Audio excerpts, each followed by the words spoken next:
1972 সালের ৩০ জুন স্বাধীন বাংলাদেশের প্রথম বাজেট উত্থাপন করেন অর্থমন্ত্রী তাজউদ্দিন আহমেদ। ৭৮৬ কোটি টাকার ওই বাজেটে ভর করেই উন্নয়নের পথে যাত্রা শুরু হয় যুদ্ধ বিধ্বস্ত সোনার বাংলার। তাজউদ্দিন আহমেদ, ডক্টর এ.আর. মল্লিক, সামরিক শাসক জিয়াউর রহমান আর মির্জা নুরুল হুদার হাত ধরে ৭০-এর দশকেই বাজেটের আকার দাঁড়ায় ৩,৩১৭ কোটি টাকায়।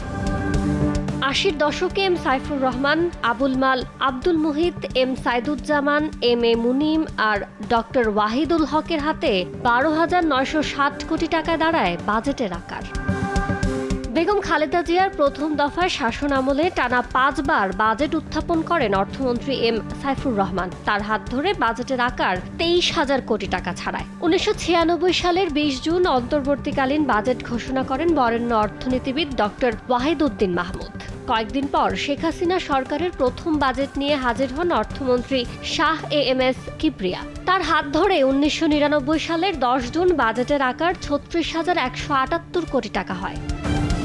পরের ৭ অর্থ বছরে আওয়ামী লীগ সরকারের অর্থমন্ত্রী শাহ এ.এম.এস. কিবরিয়া ও বিএনপি সরকারের অর্থমন্ত্রী সাইফুর রহমানের হাত ধরে ২০০৬ সালের ৮ জুন বাজেটের আকার হয় ৬৯,৭৪০ লাখ টাকা। এরপর তত্ত্বাবধায়ক সরকারের আমলের ২ বছর ডক্টর এ.বি. মির্জা আজিজুল ইসলামের হাত ধরে প্রায় ১ লাখ কোটি টাকায় ঠেকে বাজেটের আকার। দ্বিতীয় দফায় হাসিনা সরকার ক্ষমতা নেয়ার পর ২০০৯ সালের ১১ জুন দেশের ইতিহাসের লাখ টাকার বেশি বাজেট নিয়ে সংসদে আসেন অর্থমন্ত্রী আবুল মাল আব্দুল মুহিত। টানা ১০ দফার বাজেট ঘোষণা করে রেকর্ড করা অর্থমন্ত্রী মুহিতের কর্মপরিকল্পনাতেই ৪ লাখ কোটি টাকার গণ্ডি পার করে বাজেটের আকার।